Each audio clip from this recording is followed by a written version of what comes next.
بسم اللہ الرحمن الرحیم۔ ارشاد الصرف کا 10واں سبق ہے۔ کل ہم پڑھ چکے تھے کہ 7 اقسام میں سے پہلا قسم جو صحیح ہے وہ ہم پڑھ چکے ہیں۔ آج محموز کے بارے میں کہ محموز اس کو کہتے ہیں کہ اس کے فاعل لام کلمے میں یعنی اسم ہو یا فعل ہو، اس کے لام کلمے میں حمزہ ہو تو اس کو کہتے ہیں محموز۔ محموز یعنی حمزہ سے ہے کہ اس میں فاعل لام کلمے میں حمزہ ہو، یہ ہے دوسری قسم۔ لیکن یہ یاد رکھیے کہ محموز ہمارے پاس 3 قسم پر ہے۔ مثلا ہمارے پاس فا،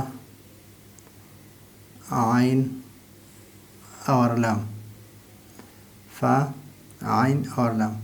اگر فا کے مقابلے میں حمزہ ہو تو اس کو کہتے ہیں محموز الفا۔ محموز کی پہلی قسم محموز الفا۔ محموز کی دوسری قسم اگر عین کے مقابلے میں ہو تو اس کو کہتے ہیں محموز العین، اور یہ دوسری قسم۔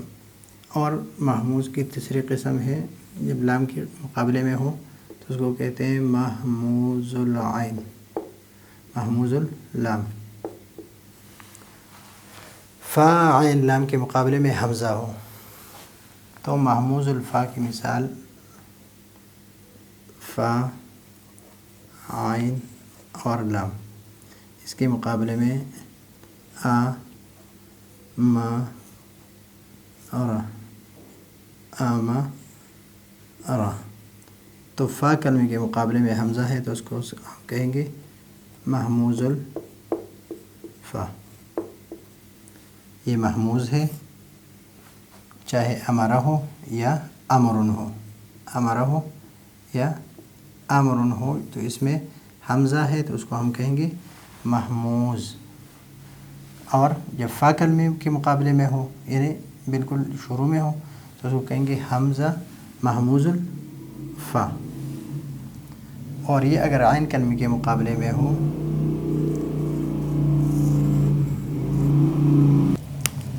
اگر عین کلمے کے مقابلے میں ہو اس کلمے کے مقابلے میں تو اس کو کہیں گے مثلا س، آ، لا، یا جس طرح کتاب میں لکھا ہے سو، اے، لا۔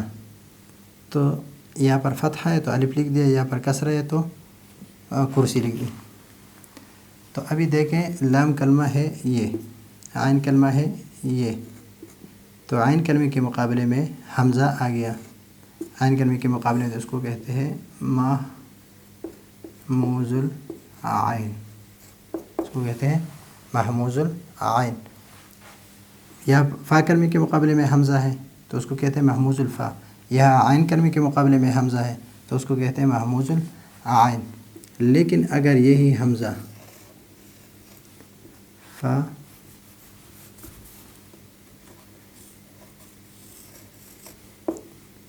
یہی حمزہ لام کلمے کے مقابلے میں مثلا قا، را اور آ، قارآ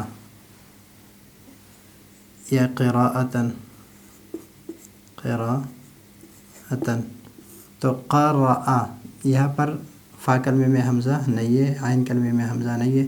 حمزہ کہاں پر ہے؟ لام کلمے کے مقابلے میں، لام کلمے کے مقابلے میں قرأ، فعل۔ تو جب لام کلمے کے مقابلے میں تو اس کو ہم کہیں گے محموز اللام، اس کو ہم کہیں گے محموز اللام۔ تو محموز اس کو کہتے ہیں کہ جس کے فاعل لام کلمہ چاہے وہ اسم ہو یا فعل ہو اس میں حمزہ ہو، یعنی فاعل لام کلمے کے مقابلے میں حمزہ ہو تو اس کو کیا کہیں گے؟ محموز کہیں گے۔ اگر فا کلمے کے مقابلے میں حمزہ ہو تو اس کو کہیں گے محموز الفا۔ اگر عین کلمے کے مقابلے میں حمزہ ہو تو اس کو کہیں گے محموز العین۔ اگر لام کلمے کے مقابلے میں حمزہ ہو تو اس کو کہیں گے محموز اللام۔ تو یہ چیزیں جو ہے یہ یاد کرنے کی نہیں ہوتی بلکہ یہ سمجھنے کی ہوتی ہے، اور اس کے یہ نقشہ اگر آپ کے ذہن میں بیٹھ جائے تو انشاءاللہ کافی فائدہ ہوگا۔ تو یہ ہے آج کا ہمارا سبق۔ اگلے سبق کے لیے اجازت چاہتے ہیں۔ اللہ حافظ۔